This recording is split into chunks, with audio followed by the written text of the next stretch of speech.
नमस्कार दोस्तों, Chhattisgarh high court के फैसले पे टकराव हुआ है। पेंशन विवाद में सरकार सुप्रीम कोर्ट पहुंच चुकी है। सुप्रीम कोर्ट में उन्होंने अपनी दायर याचिका पेश की है। इसमें छत्तीसगढ़ के हाई कोर्ट ने एक फैसला दिया था, जिस फैसले में जो शिक्षक थे, जो शिक्षाकर्मी शिक्षक के पेंशन विवाद मामले में यह मामला पहुंचा था। इसमें सुप्रीम कोर्ट ने में जो याचिकाएँ लगाई गई हैं वो किस विषय को लेकर लगाई गई हैं, कौन कौन से इसमें हाई कोर्ट के मामलों को चुनौती दी गई है, समस्त बिंदुओं पर चर्चा करेंगे। वीडियो में अंत तक बने रहिएगा। यदि चैनल में नए हैं, चैनल को सब्सक्राइब नहीं किया है तो चैनल को सब्सक्राइब जरूर कर दीजिएगा, क्योंकि इसमें टाइम टू टाइम सभी नोटिफिकेशन अपडेट किए जाते हैं। तो देखते हैं कि छत्तीसगढ़ सरकार और छत्तीसगढ़ हाई कोर्ट के बीच में जो फैसला होने वाला है या हुआ है, उसमें किस प्रकार की चुनौतियां सामने आने वाली हैं।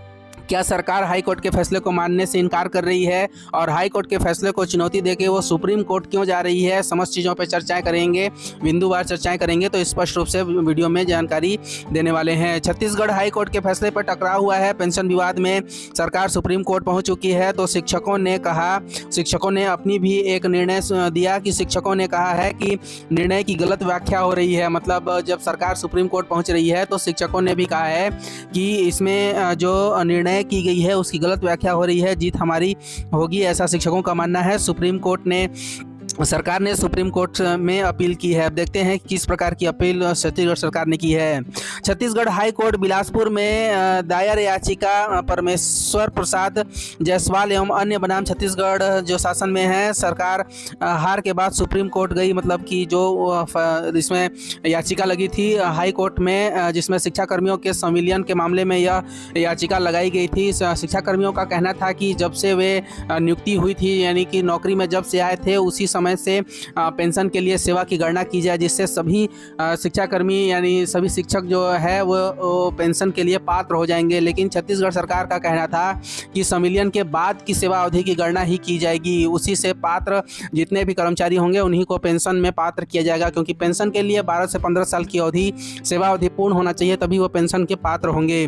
इसी विषय में हाईकोर्ट ने फैसला शिक्षकों के पक्ष में दिया है। सरकार की हार उसमें मानी जा सकती है। हार के बाद सुप्रीम कोर्ट में सरकार गई है, लेकिन वहाँ भी शिक्षकों ने कैविएट लगाया है। कैविएट शिक्षकों ने लगा चुका है। न्यायपालिका ने विभिन्न फैसलों में दोहराया है कि पेंशन और ग्रेजुएटी कोई खैरात या दान नहीं है, बल्कि यह कर्मचारी द्वारा की गई लंबी, निष्पक्ष और निरंतर सेवा का अर्जित अधिकार है। मतलब स्पष्ट रूप से कहा गया है कि यह कोई बांटे जाने वाली पद्धति नहीं है, वह उनका अधिकार है।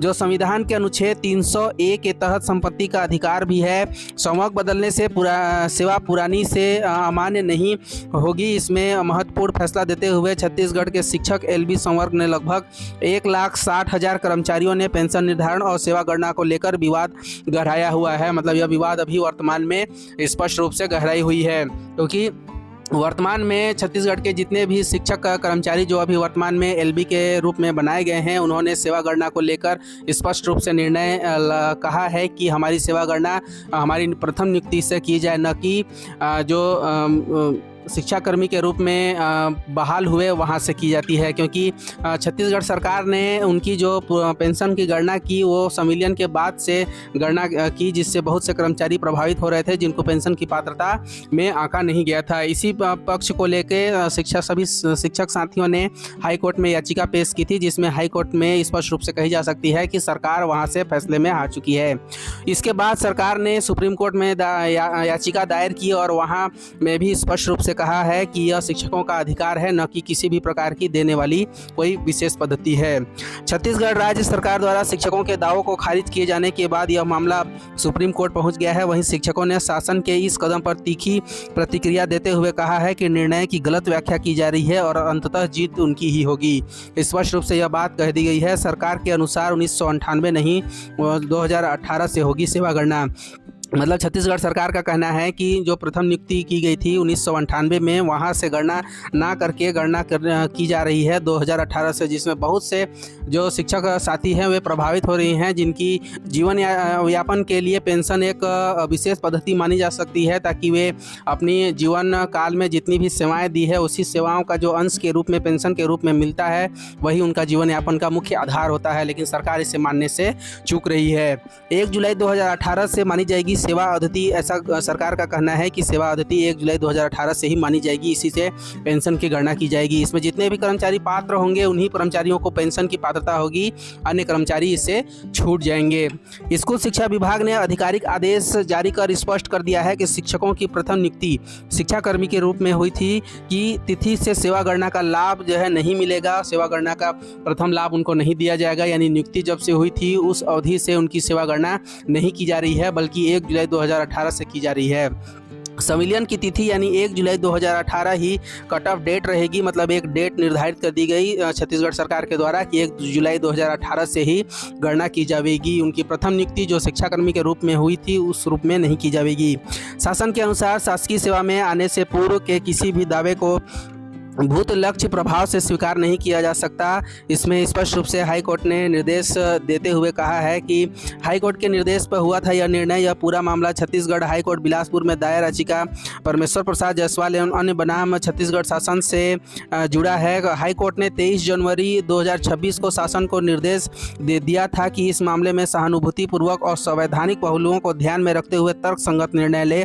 इसी के पालन में शासन ने दावों को अमान्य किया है, मतलब शासन ने मानने से इनकार किया है। शासन ने एक तर्क भी दिया है, पंचायत राज अधिनियम लगाया है। शासन ने हवाला दिया है कि संविलियन से पहले शिक्षक, पंचायत, नगरीय निकाय संवर्ग के कर्मचारी पंचायत राज अधिनियम 1993 के अधीन थे। मतलब उस समय जब शिक्षाकर्मी की नियुक्ति हुई थी तो वे पंचायत राज अधिनियम के तहत नियुक्ति की गई थी जो 1993 के अधीन हुए थे।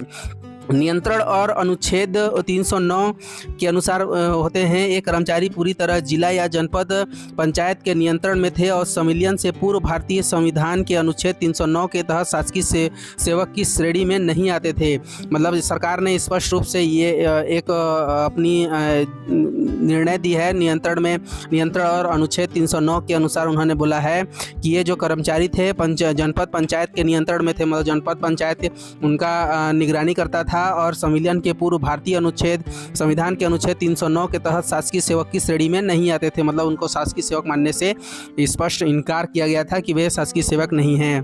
पेंशन कोई दान नहीं। अब इसमें न्यायपालिका ने विभिन्न फैसलों में दोहराया कि पेंशन और ग्रेजुएटी कोई खैरात या दान नहीं है, बल्कि यह कर्मचारी द्वारा की गई लंबी, निष्पक्ष और निरंतर सेवा का अर्जित अधिकार है, जो संविधान के अनुच्छेद 301 के तहत संपत्ति का अधिकार भी माना जाता है। संवर्ग बदलने पर पुरानी सेवा अमान्य नहीं है। मतलब ऐसा हाई कोर्ट का कहना है कि अदालतों का मानना रहा है कि केवल विभाग या संवर्ग बदलने से कर्मचारियों की वर्षों की लंबी और निरंतर सेवा को शून्य या समाप्त नहीं किया सकता। मतलब कोर्ट ने कर्मचारियों के हित में एक बहुत ही अच्छा निर्णय लिया है कि जो कर्मचारी पूर्व से, यानी कि सरकारी विभाग में संविलियन से, यानी कि जब वो LB के रूप में आए उससे पहले जो शिक्षाकर्मी यानी जनपद पंचायत के अधीन में थे, जिन्हें सरकार जो है सरकारी कर्मचारी मानने से इनकार कर रही है, कोर्ट ने उस समय से ही उनकी अवधि को गणना करने के लिए एक तर्क संगत निर्देश दिया है। उसमें यह भी कहा है कि यदि कोई कर्मचारी जिस भी अवधि से अपनी सेवा दे रहा है उस अवधि को मतलब दरकिनार करना उचित नहीं होगा। इसमें सरकार को संवैधानिक और तर्क संगत न्याय करने की आवश्यकता है। इसी प्रकार से इसमें कहा गया है कि मध्य प्रदेश हाई कोर्ट का फैसला भी आया है को इसमें लिया गया है। मध्य प्रदेश उच्च न्यायालय की डिवीजन बेंच ने दिनेश कुमार शर्मा बनाम मध्य प्रदेश शासन और पुष्पा तिवारी मामले में स्पष्ट किया था कि जब शिक्षकों यानी पंचायत संवर्ग में थे को शासकीय सेवक में संविलियन किया जाता है और वे सरकारी सेवकों पर लागू होने वाले नियमों के अधीन आते हैं। इसमें मध्य प्रदेश के नियम भी लगाए गए। उनकी संविलियन से पहले की सेवा को नज़रअंदाज करना या उसे वंचित करना करना मनमाना और भेद भावपूर्ण है। अदालत ने इस मामले में पूर्व सेवा को जोड़कर पेंशन और संशोधित वेतनमान का लाभ देने के निर्देश दिए थे। मतलब ऐसा मामला मध्य प्रदेश में भी उठा था जिसमें स्पष्ट रूप से कहा गया था कि यदि वो पंचायत कर्मी के अधीन भी थे तो भी उनकी सेवा गणना को नज़रअंदाज करना या मनमानी तरीके से सेवा गणना करना मतभेदपूर्ण होगा, जिसमें स्पष्ट रूप से आगे की स्थिति और कानूनी लड़ाई इसमें सामने आई है। सरकार सुप्रीम कोर्ट में पहुंच चुकी है। हाई कोर्ट के निर्देशों और प्रशासनिक दावों के बीच राज्य सरकार इस मामले को लेकर अब सुप्रीम कोर्ट पहुँच गई है। मतलब सरकार भी सभी कर्मचारियों के हित को ध्यान में नहीं रखते हुए और कोर्ट के फैसले को दरकिनार करते हुए अपने मनमाने रवैये की तरफ से 1 जुलाई 2018 से उनकी सेवा गणना को लेते हुए 12 से 15 वर्षों तक जिनकी सेवा गणना निर्धारित तिथि तक पूर्ण हो जाती है उन्हीं को पेंशन लाभ देने की मंशा बना रखी है। और इसी मनमाने रवैया के चलते सरकार सभी निर्देशों का पालन किए बिना ही सुप्रीम कोर्ट पहुंच चुकी है। शिक्षकों का रुख क्या है? दूसरी ओर प्रभावित शिक्षकों का कहना है कि हाई कोर्ट के आदेश की गलत व्याख्या करते हुए उनके अधिकारों को सीमित किया जा रहा है। शिक्षकों का दावा है कि वे इस कानूनी लड़ाई को मजबूती से लड़ेंगे और अंततः उनकी जीत ही होगी। शिक्षकों का कहना बहुत ही सही है, क्योंकि उन्होंने सेवा भले ही पंचायती राज या नगरीय निकाय में या फिर जनपद पंचायत के निगरानी में की होगी, सरकार उनको सरकारी कर्मचारी मानने से भी इनकार कर दे, लेकिन उन्होंने अपनी सेवाएं एक विभाग में लंबे अवधि से दी है। संविलियन उनका 2018 में हुआ। 18 के बाद से आज तक की सेवा गणना सरकार कर रही है 1 जुलाई 2018 से। यह बहुत ही संवैधानिक और संतोषपूर्ण नीति नहीं है, जिससे बहुत से कर्मचारी प्रभावित भी हो रहे हैं। कर्मचारियों का बहुत ही तर्क है कि उनकी सेवा गणना जब एक ही विभाग में की गई है, भले ही वो उस समय सरकारी कर्मचारी के रूप में नहीं माने जाते थे, लेकिन उन्होंने अपनी सेवाएं उसी विभाग में दी है। संविलियन के बाद सभी कर्मचारी एलबी के रूप में पदस्थ हुए, सरकार ने उनको सरकारी कर्मचारी माना, लेकिन अभी एक न्यायपूर्ण व्यवस्था नीति लागू नहीं हो रही है, जिससे बहुत से कर्मचारी इसमें प्रभावित हो रहे हैं। बहुत से ऐसे भी कर्मचारी होते हैं जिनकी जीवन याचिका उसी पेंशन पे निर्धारित हो जाती है अंततः, जब वे किसी अन्य विभाग में काम भी नहीं कर सकते। उनकी 62 वर्ष की आयु यानी रिटायरमेंट की अवधि पूर्ण हो जाने पे उनकी एकमात्र आजीविका की जो रहती है वो केवल और केवल पेंशन ही रहती है। इसमें स्पष्ट रूप से अदालत का रास्ता खुला है। शासन के इस फैसले ने उन शिक्षकों को बड़ा झटका लगा है जो रिटायरमेंट के बाद बेहतर पेंशन की उम्मीद लगाए बैठे थे। हालांकि हाईकोर्ट ने अपने पिछले आदेश में यह स्पष्ट किया था कि यदि शिक्षक शासन के नीतिगत निर्णय से संतुष्ट नहीं होते हैं तो वे पुनः उसी कानूनी उपचार का रास्ता चुन सकते हैं। मतलब वे पुनः जो है कोर्ट में याचिका अपनी दर्ज कर सकते हैं। कोर्ट उनके लिए पूरी तरीके से खुली है। इस प्रकार से मामला शासन, कोर्ट और सभी कर्मचारियों के बीच में मामला फंस चुका है। और मामला जो है सरकार सभी निर्देशों को दरकिनार करते हुए सुप्रीम कोर्ट पहुंच चुकी है। यदि आपको यह फैसला सही लगता है कि सरकार को सुप्रीम कोर्ट जाना चाहिए था या फिर हाई कोर्ट के फैसले को, या फिर हाई कोर्ट ने स्पष्ट रूप से कहा था कि संवैधानिक और नीतिपूर्ण विचार करते हुए कर्मचारियों के हित में विचार करते हुए फैसला लेने की आवश्यकता है, तो आपको यह कितना सही लगता है? क्या सेवा गणना 1 जुलाई 2018 से ही होना सही है या फिर उनकी पहले की सेवा गणना से की जानी चाहिए जब वे शिक्षाकर्मी या पंचायत कर्मी के रूप में पदस्थ थे? आपको किस प्रकार से आप इसे देख रहे हैं? क्या सही हो रहा है? क्या सरकार का सुप्रीम कोर्ट में जाना सही है या फिर गलत है? सरकार इसमें गलत फैसले लेने जा रही है? शिक्षाकर्मियों के पक्ष में क्या फैसला होना चाहिए? यदि किसी भी प्रकार से आपके माइंड में कोई क्वेश्चन आ रहा है या फिर कोई तर्क आ रहा है तो कमेंट बॉक्स में ज़रूर कमेंट करिएगा। यदि जानकारी इन्फॉर्मेटिव लगी हो चैनल को सब्सक्राइब जरूर कर दीजिएगा, क्योंकि इसमें टाइम टू टाइम सभी नोटिफिकेशन अपडेट किए ही जाते हैं। तो मिलते हैं ऐसे ही नए नोटिफिकेशन, विज्ञापन और एक अच्छी सी महत्वपूर्ण जानकारियों के साथ।